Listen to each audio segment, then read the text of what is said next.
কোন দিশে ৰাজ্যৰ পৰ্যটন কেনে পৰ্যায়ত আছে চৰকাৰ নিৰ্মিত পৰ্যটন ভৱন অৱহেলা অনিহা নে আন কিবা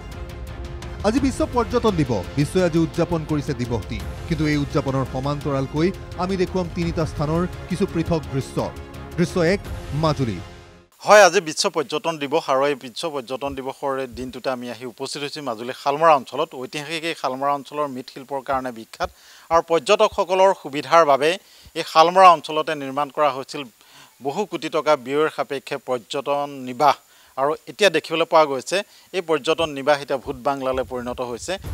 হয় মাজুলীৰ পৰ্যটন উদ্যোগক বিকশিত কৰাৰ উদ্দেশ্যেৰে অসম পৰ্যটন বিভাগে মাজুলীৰ বিভিন্ন স্থানত কোটি কোটি টকা ব্যয়েৰে পৰ্যটন নিবাস নিৰ্মাণ কৰিছিল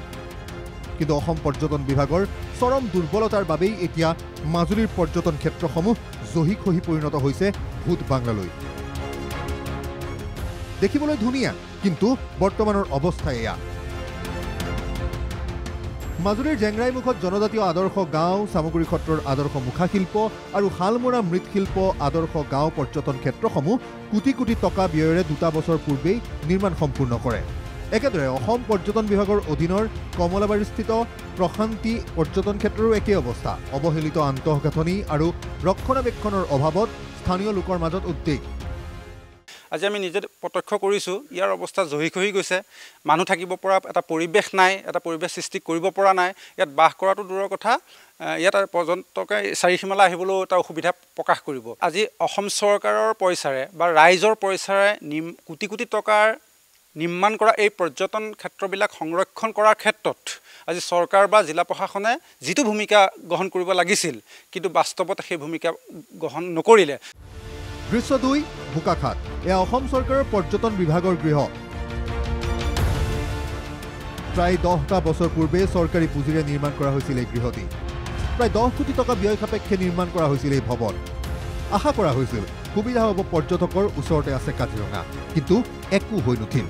জহিখহি যোৱা ভৱনটিৰ পৰা দুষ্ট চক্ৰই এতিয়া লুটিছে আচবাব পাতি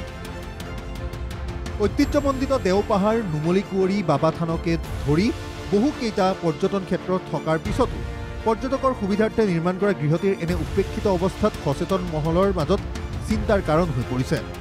চৰকাৰী ধনৰ খৰাজ হোৱা এই পৰ্যটন আৱাস ফুকলীয়া লৰাৰ এতিয়া মদ ভাং যোৱাৰ আড্ডাস্থলী হৈ পৰিছে অভিযোগ ৰাইজেই কৰিছে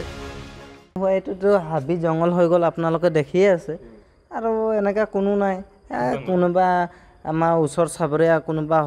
ডাঙৰ সৰু ল'ৰা আহি ভাং মদ খাই কিনি এনেই গুচি যায় আৰু ধামালি কৰি সব জায়গাত খাবলৈ বেয়া পায় না ইয়াতে আহি খাই দিয়ে মানে মুকলি জায়গা হয় বুলি দৃশ্য 3 জুনাই দেখাত বিশ্বাস কৰিম যেন নালাগিলেও এয়া জুনাইৰ পৰ্যটক ভৱনে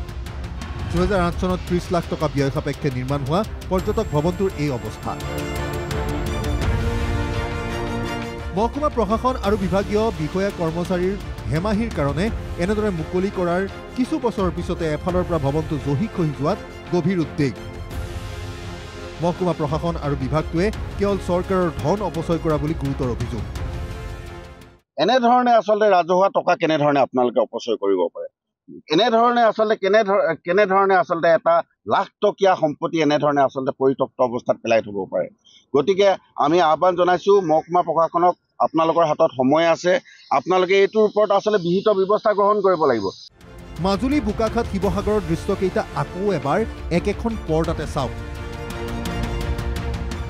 অনুমান নিশ্চয় কৰিব পাৰিব কেনে এক অৰাজক কাৰবাৰ চলি আছে অসম আসাম বোলা আমাৰ ৰাজ্যৰ পৰ্যটনত ৰাইজ তথা দল সংগঠনে কেৱল দাবী জনাব পাৰে কৰিব পাৰে অনুৰোধ কিন্তু কৰ্ম সম্পাদনৰ দায়িত্ব চৰকাৰৰ কৰ্ম সম্পাদনৰ দায়িত্ব সংশ্লিষ্ট বিভাগৰ সকলোবোৰৰ বাবে লাগিব সুপৰিকল্পিত আঁচনি আৰু বিভাগীয় সদিচ্ছা অন্যথা জিলাই জিলাই উদ্ঘাটন হ'ব চৰকাৰী ধনৰ সৰাধৰ নমুনা ব্যুৰ ৰিপৰ্ট NKTV+